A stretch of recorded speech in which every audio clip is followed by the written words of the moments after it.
Welcome to the Thundercloud. First and foremost, if you haven't hit the like button, hit it right now. I see one like, and there's multiple people in here. Hit the like button. I'm not fucking around. Don't make me put my goddamn wrench on you.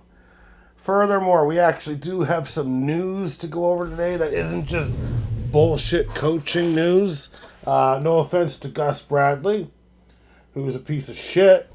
Fuck Gus Bradley and fuck the Tennessee Titans. We'll get to the NFL after. So any NFL shit can wait. If you want a wrench, I believe Sage can give you a wrench.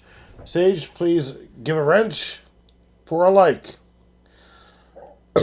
Anyways, yesterday a big trade did take place in baseball.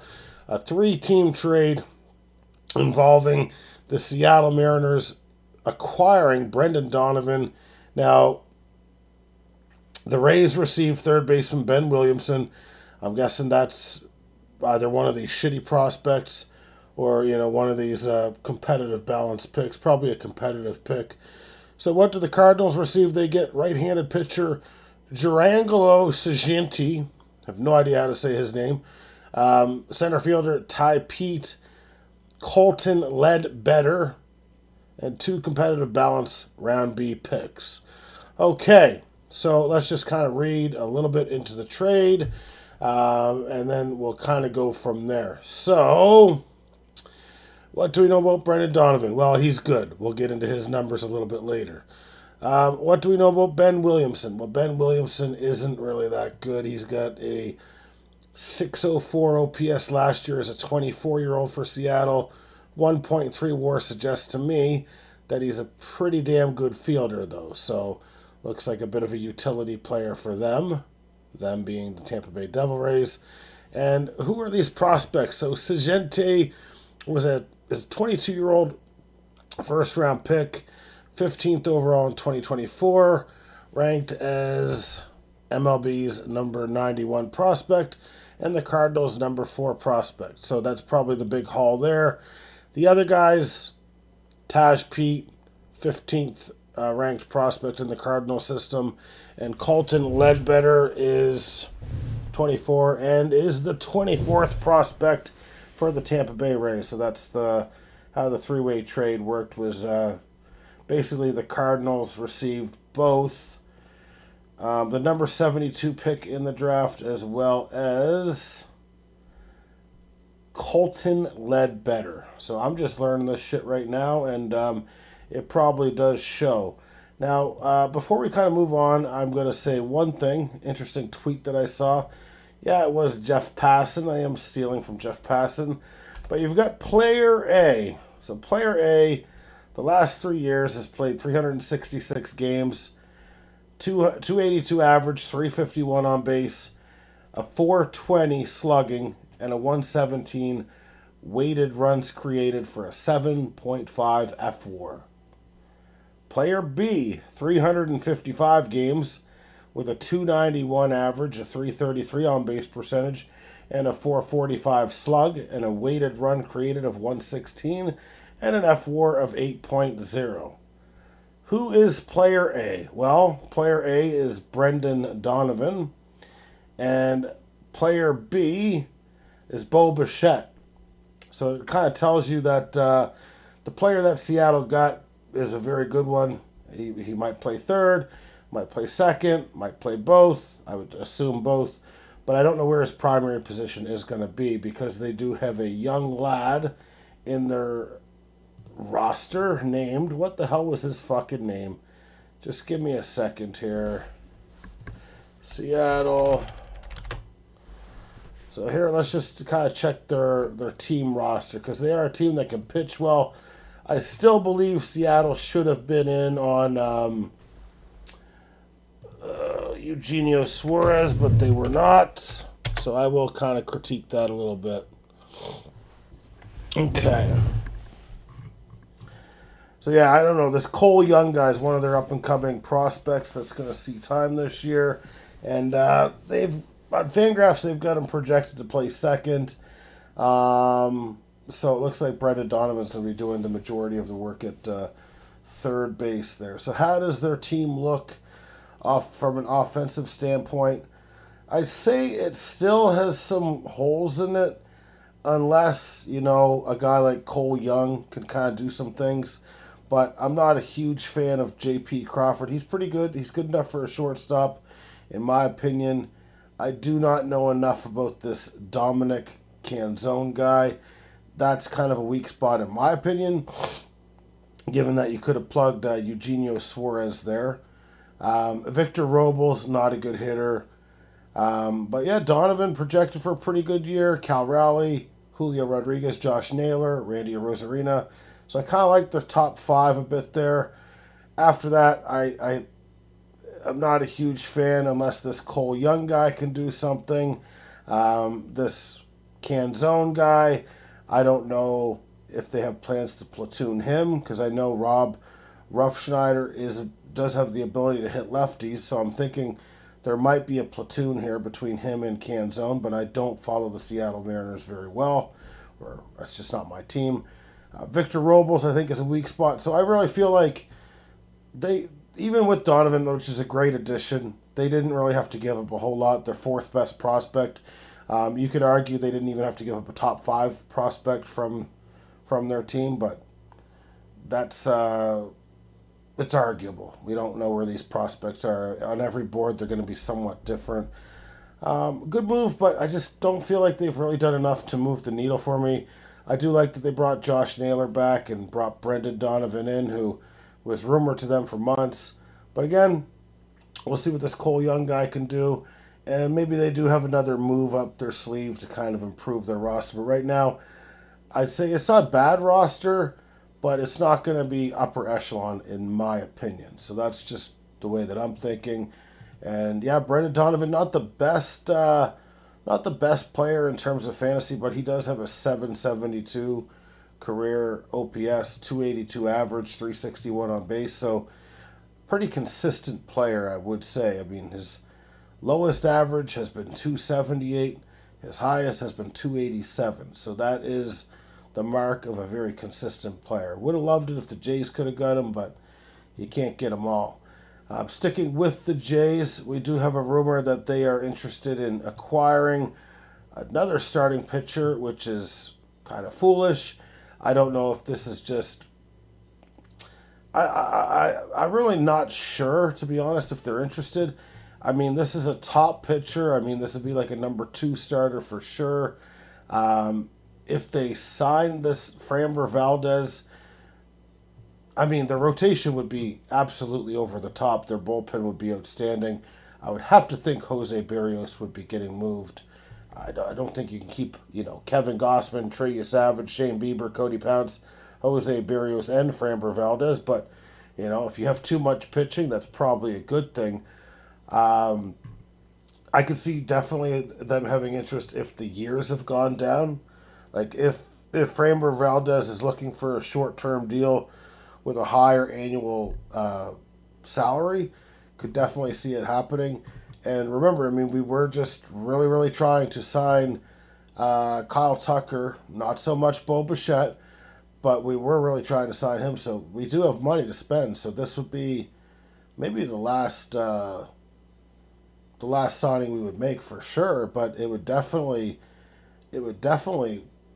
put us as the number 1 pitching, I would assume, in baseball, if not top 3 for sure. So I'm all for it. I don't know. This is being reported by John Heyman. They're saying that we do have some amount of interest in bringing Max Scherzer back, but I mean that would be a cheap role or a cheap contract, and we don't know what the role would be because I don't really think he's an upgrade over anyone in our rotation. So I don't really see Max Scherzer wanting to go to the bullpen. I mean, if he wanted to go to the bullpen as a guy that eats 2 or 3 innings here and there, or that sort of thing, I'm okay with that. But I don't think Max Scherzer makes as much sense as Framber Valdez, assuming we're able to get him. I think still Valdez, maybe we're just trying to up the price tag a little bit and make it harder for the Baltimore Orioles, or maybe we do have a legitimate interest. I don't know. I would say it's a long shot that we're going to sign Framber Valdez. 39-year-old Carlos Santana, not the guitar player, but the first baseman, has signed a one-year deal with the Diamondbacks. I believe it was worth $2 million. So his career will continue. He still has a bit of pop off the bat, bit of on-base percentage skills, but his average has been reduced to rubble in the last few years.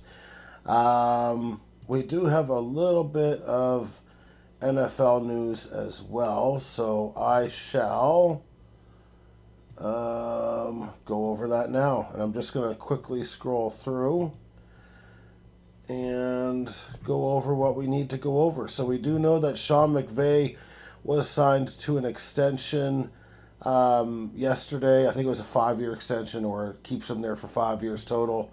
Probably keeps him there for 5 years total would be my guess. I mean, it's a good extension. It's kind of a makes sense unless you wanted to work for a television company or that sort of thing. Just kind of keep some stability, that sort of thing. I really don't have a whole lot more to say about it. Jim Schwartz, we'll see if he remains with the Browns. I think the only way he's going to stay there is if they decide to pay a ton of money to keep him, them being the Cleveland Browns, and perhaps they will. That can smooth some things over for him not getting hired as the head coach there. Not sure we went over this much, but Gus Bradley back with the Tennessee Titans. He been all over, honestly. Last job was with the 49ers. They didn't do very well, but they were injured and that sort of thing. So we do have kind of a, I wish I was telling a joke, but I'm not telling a joke. Justin Fields has said he is too good for the Pro Bowl. He has declined an invitation to this year's Pro Bowl. So let's keep that in mind, that Justin Fields even, he's above the Pro Bowl. So that's kind of a crazy thing to say there. Not really a surprise after what happened to Bill Belichick, but Robert Kraft is not going to be a first ballot Hall of Famer as an owner, and that is because of their little Spygate shit, all that. He said it rubbed him the wrong way, but I mean, shit happens. If Bill Belichick's not going in, you're not going in as well. The Giants have hired Matt Nagy as their offensive coordinator. I think this is a tremendous signing. This is one of the best signings of the year. I really think Matt Nagy's going to do great things for Jackson Dart. He's just got a great pedigree, and he made the right choice by not going to Tennessee. What else we got here? We got the Steelers are Scott Tolzien, former Packer. Wow. Might be the offensive coordinator of the Steelers. He is interviewing for a job with Big Mike McCarthy. And that's very interesting. Just another thing that they're doing right now to try and bring Aaron Rodgers back to play another season. And he will play another season, I guarantee it. Todd Monken of the Browns said it's to be determined if Shedeur Sanders will start for the Browns next season. Doesn't really surprise me. He also said that he is going to play calls this offseason. Well, I'd hope so. That's his best attribute. What else do we got? Ravens hiring Joe Lombardi to be their offensive coordinator. Don't care about this. Don't care about that.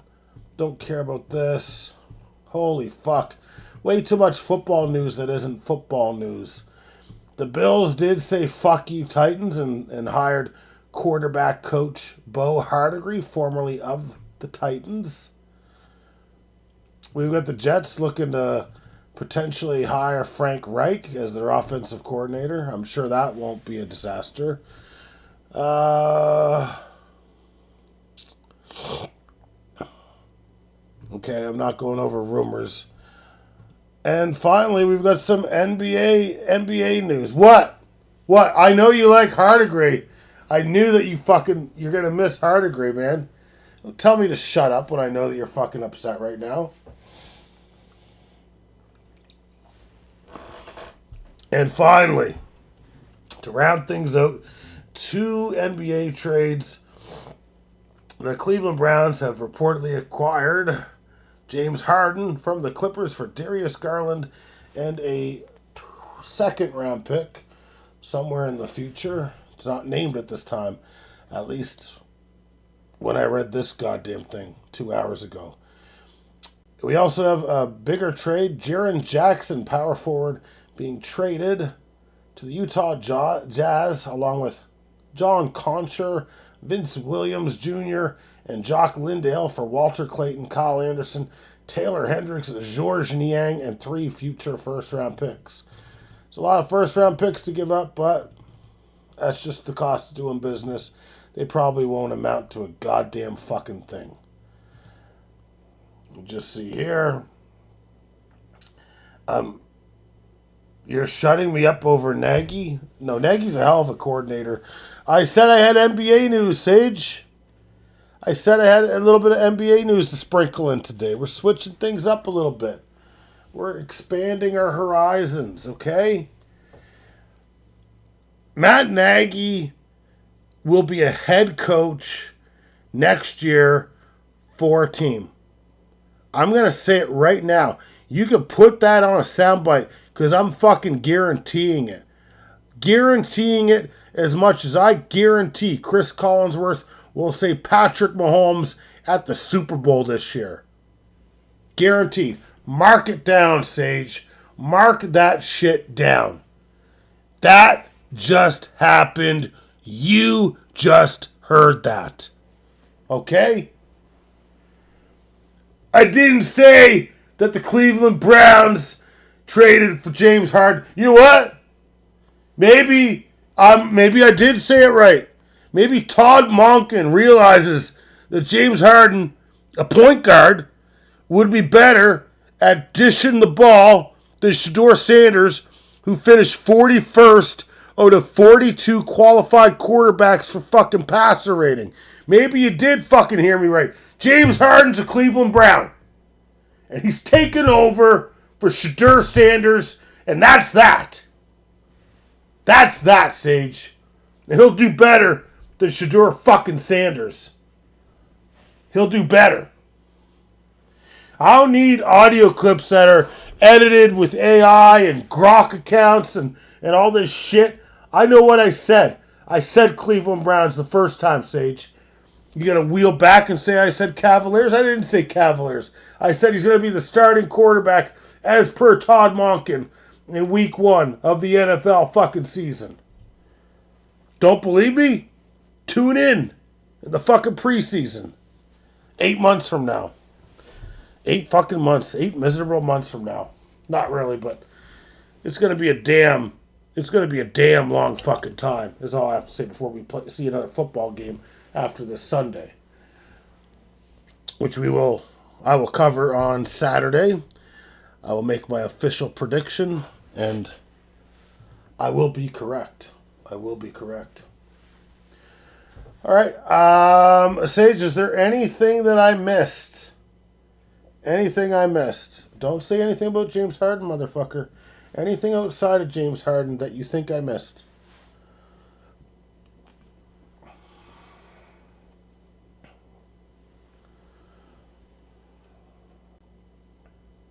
I don't think I missed a damn thing. I think everything I reported was 100% accurate.